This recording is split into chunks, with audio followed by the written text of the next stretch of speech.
The royal calendar has found itself in a perfectly inconvenient overlap. Prince Harry is heading to Canada for Remembrance Day events, just as Prince William lands in Rio de Janeiro for his much-publicised Earthshot Prize Week. What should be an ordinary scheduling coincidence has sent the royal press into overdrive. Headlines are tumbling over one another, gasping at the thought that Harry's movements could possibly overshadow the gilded stage built for his brother. From The Independent to the Daily Mail, the Mirror, Hello, Magazine, Nine Honey, Daily Express, and the Evening Standard, every outlet seems struck by the same revelation. Prince Harry's trip clashes, coincides, or overlaps with William's biggest royal week. Richard Eden even took to X to exclaim, "What a coincidence." On the first day of Prince William's important visit to Brazil, Prince Harry announces that he is making a foreign visit of his own. They can hardly believe it, and their disbelief betrays a deeper panic. The moment Harry moves, the spotlight moves with him. For the Sussex side, Canada is familiar ground. It's where the Invictus Games captured hearts in 2017, where Harry forged friendships among veterans and families who understood the scars of service. His upcoming visit, anchored around Remembrance Day, will bring him face to face with veterans of the Second World War and the Korean War, as well as modern-day medical workers who support injured soldiers. There will be no red carpet, no glittering gala, no polished script written by a palace aide. Just Harry doing what he has always done best, connecting with people who have lived through struggle. But across the Atlantic, Rio de Janeiro is awash in flashbulbs. William's Earthshot spectacle is being marketed like a blockbuster, a week of choreographed photo ops designed to cast him as a global statesman. The language in the press is breathless. Glittering Earthshot prize, landmark event, important visit. And yet the excitement feels forced, like a campaign struggling to justify its own noise. When the cameras turn, the future king performs the motions of concern for the planet from inside air-conditioned venues, while fleets of vehicles idle outside to ferry his entourage between events. The irony writes itself. The moment William touches down in Brazil, Harry quietly confirms his Canada engagement and instantly becomes the headline. The Mirror frames it as a trip that clashes with his brother's Earthshot awards. Hello! Magazine calls it a huge announcement on an awkward diary clash. Nine Honey says Harry's plans coincide directly with William's. The Daily Express describes it as a tour abroad that'll clash with Prince William's schedule. One could almost hear the collective gasp from newsrooms that had prepared week-long coverage of William's green showmanship. Harry, without even trying, disrupted the script. The fascination isn't really about geography or dates, it's about contrast. For years, the press painted Harry as the spare, the impulsive one, the man supposedly desperate for attention.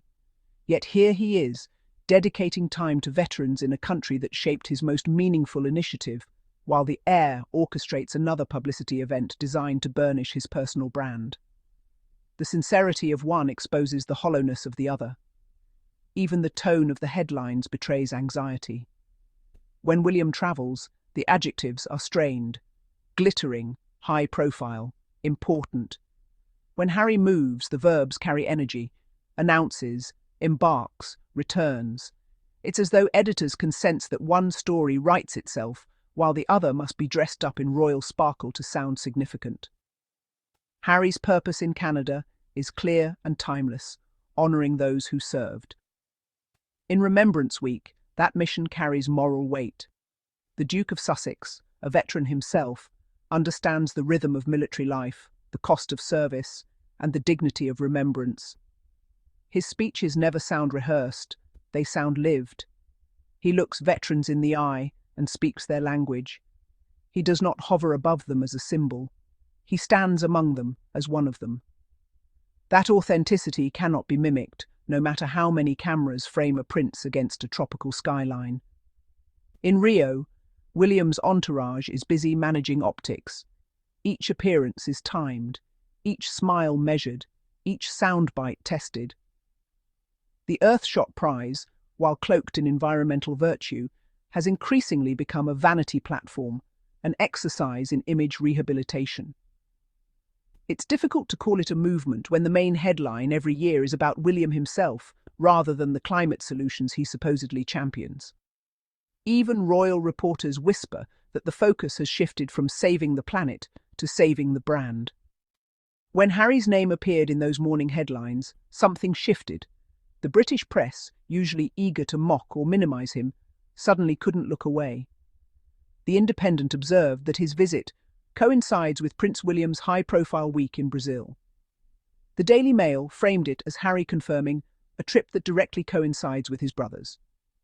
The Evening Standard added that he announced his Toronto trip just minutes after William completed his first engagement. The tone dripped with disbelief, as if Harry's calendar were an act of rebellion. But the truth is simpler. He's just doing the work. The panic comes from realizing that his quiet dignity still commands global attention. It's almost comedic how the same outlets that once declared Harry irrelevant now race to dissect his itinerary.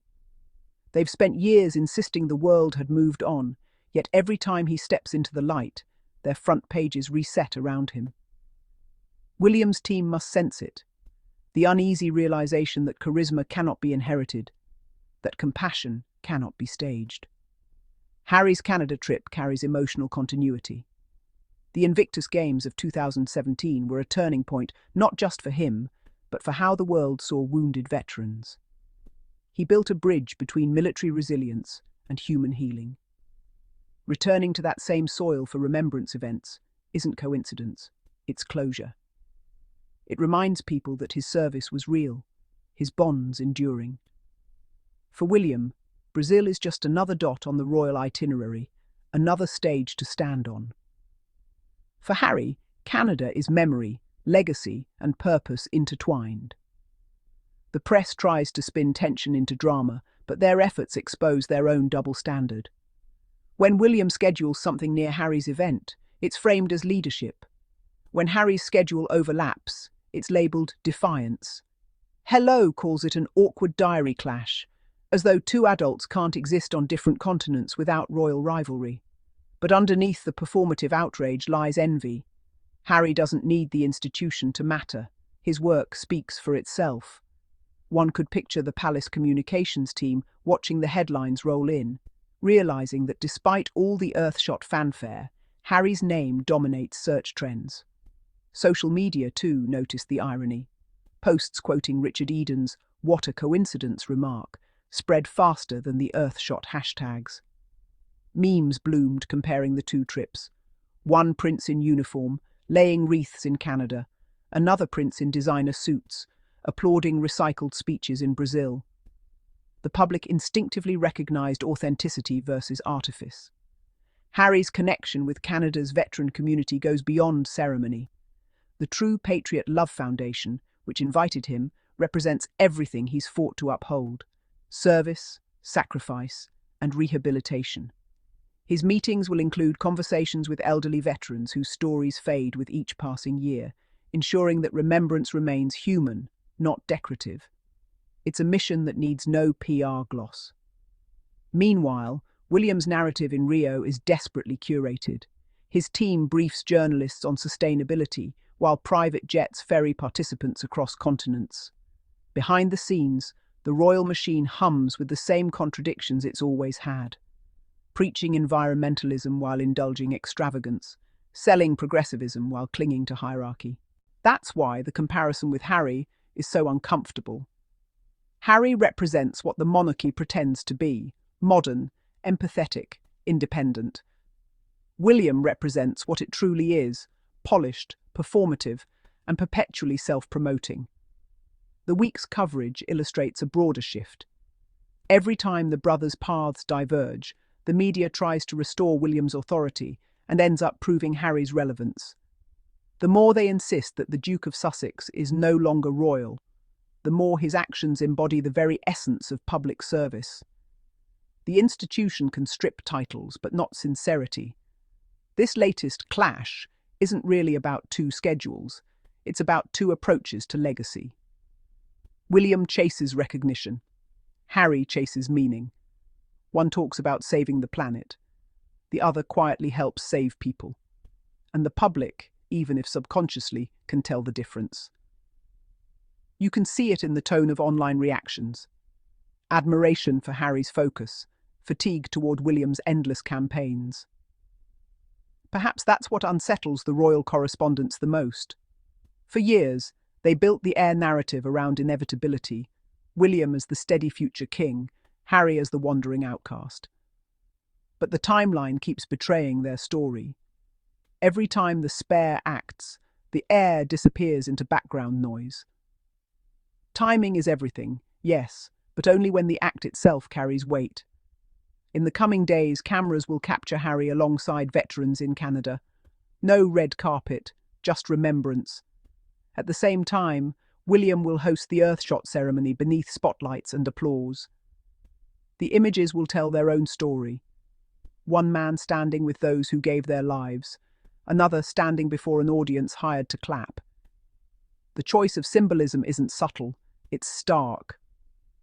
As the headlines fade, one truth will linger. The media can try to spin coincidence into competition, but sincerity always wins the long game. Harry doesn't need to compete. He simply exists on a wavelength the palace can't replicate.